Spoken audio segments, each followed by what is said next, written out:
你的这把枪为什么弹道偏左啊？投篮一直是国家队后卫廖三宁的技术短板，今年他也赴美找投篮教练进行了特训，但并未解决根本问题。在廖三宁的投篮中，他的头部会随着视线做向右的偏转，头部决定了我们的身体重心，发力时头部的转动影响了整体的平衡。而右手球员投篮时头部向左转动，是一种对抗发力的形式，会造成投篮手发力的卡顿与扭曲。在最近找我做矫正训练的10位学员中，有9位学员都存在与廖三宁类似的问题，而这9位学员全部都是右手投篮左眼主视的一侧类型，他们在投篮中过于依赖视觉系统，具体表现为主视眼过于强势，在他们的投篮中他们会把左眼放在视觉中心，而投篮手又在一侧，这会导致在起球的过程中右肩上抬的卡顿，在发力的末端他们会大幅扭转肩肘完成上肢伸展，造成投篮手的明显摇摆，手指手腕无法完成精准的控制，他们的反馈是压腕拨指的发力感不实。我们主要从3个方面来解决。第一方面，他们共同的问题是头部与下肢不同向，导致了发力的扭曲。他们需要用双眼聚焦篮筐中心，库里也曾在他的投篮课程中提到相关内容。We want to be what we call two-eyed shooters. Don't cover one eye with your arm, as it'll cause left to right or right to left movement of the ball. 这种主视眼过于强势的类型，可以选择加大侧身的幅度，同时保持头部与下肢躯干相同的朝向，做到从站位到发力过程，双脚、双肩、双眼的连线几乎是平行，建立在额状面整体的相对平衡。第二方面，调整身体的重心，他们在蓄力时，从下肢到上肢右侧已过度压缩，已经是一个不平衡的状态，他们需要反向去矫正，重心压向左侧，更多感知左髋、左肩的下沉，让右侧相对放松，找回骨盆与双肩的相对平衡，也就是建立在水平面的相对平衡。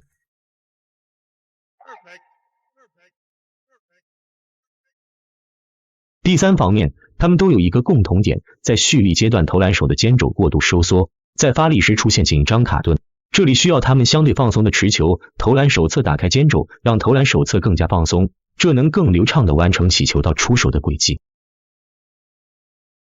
高高点扫，漂亮。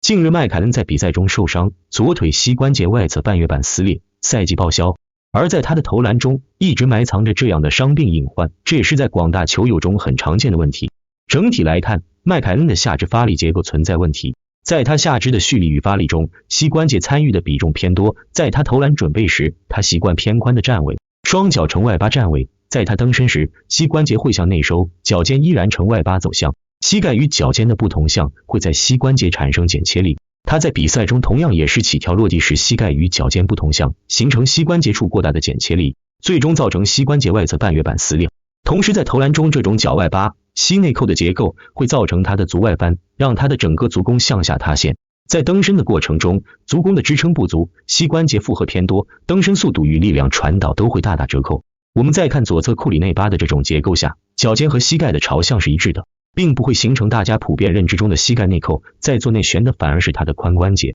同时他的足弓也更好的支撑稳定，足弓支撑，髋关节内旋，让他的臀肌和后侧筋膜链充分拉长，在起跳的瞬间能爆发出更高的功率，下肢力线对位下，实现了踝膝髋联动的力传导，同时在落地阶段也会获得更好的缓冲。最后，类似麦凯恩外八案例的还有另一种类型，也就是詹姆斯这类。詹姆斯是很明显的外八体态，这是由于他的股骨天生后倾，但脚尖与膝盖同样是对位的。在他发力时，他的脚虽然是呈外八，但膝关节也呈外八，由于他的髋内旋受限，他在投篮中会大幅度的侧身来代偿。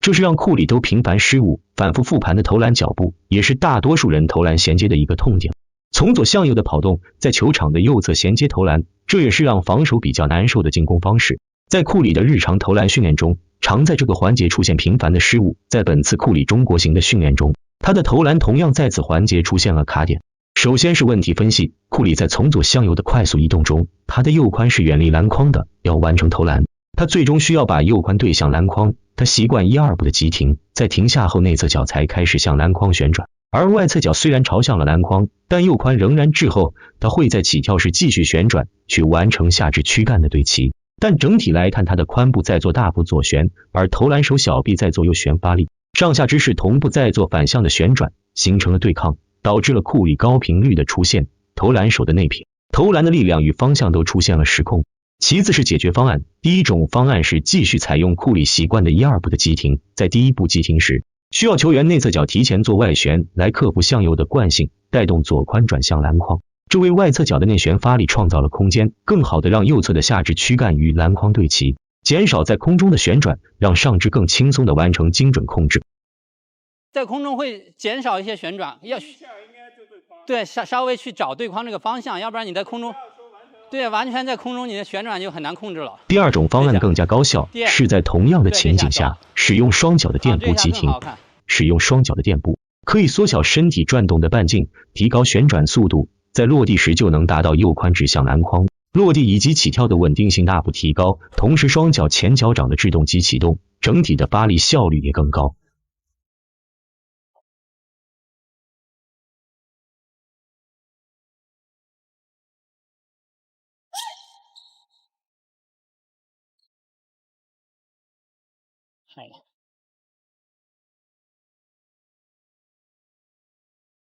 好球。Perfect。就是你看，比如说我在罚球线牛角这个区域是比较我的领前区，因为我能跳，那我可以这样，我可以拉到这儿投，然后我抽点比较高。但是像这种投篮吧，可能说到距离稍微远一点，我会费点劲。对，但是就我一直投篮以来，就如果我能先跳到空中投，我就感觉很舒服。但如果你让我在地面上这么投，我就一直就不是很舒服，不适应。对，所以我就想问问，是我是应该练，就说像无球店那种，就我干脆就跳起来投，还是多练那个边儿的？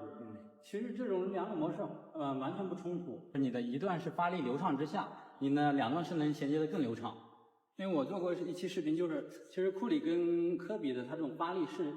类似的，相当于他们都是把髋压下去之后，这个蹬地然后再摆臂，蹬地再摆臂。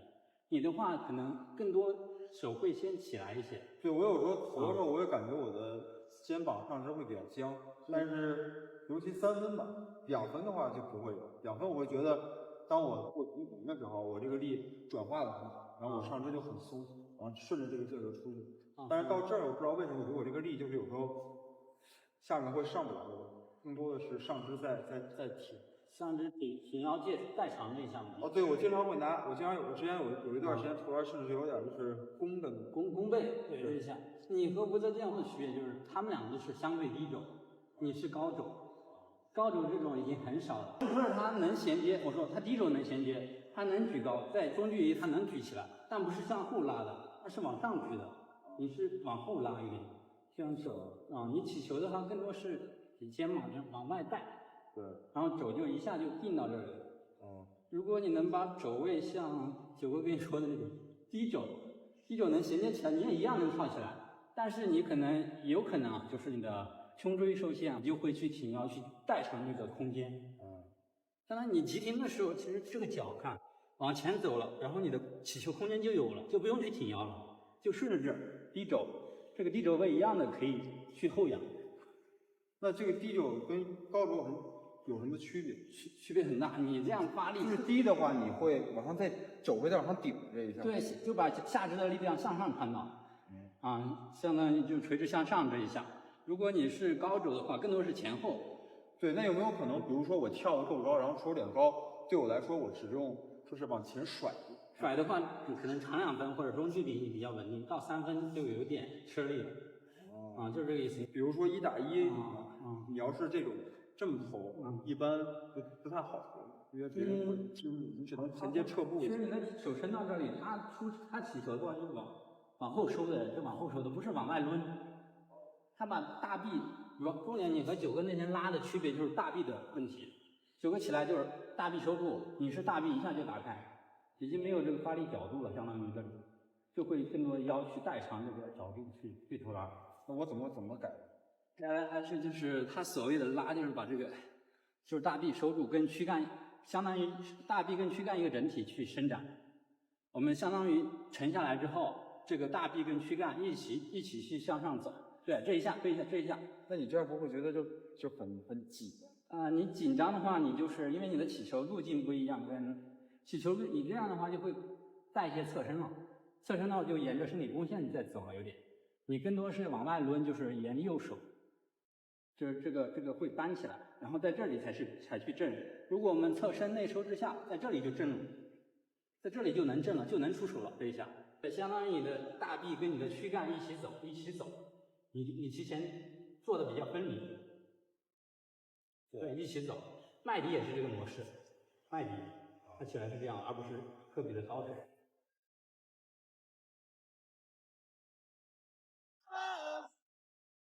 关于起球砸头的问题，你的大臂跟你的躯干看一起走，永远不会打到。如果你的躯干不动，打到只能往头上绕，避开这个空间。所以你的起球跟你的躯干一起走的，它就让开了，同步的。OK， 这样一样的，抬手就拔，抬手就拔。你开始是可以这样往外面看一些的，你相当于起球，有个说的拉，让你额头接近，一下把小臂折叠住，把大臂折叠住，起来拉起来折叠住，然后向上走，对吧？是这个意思。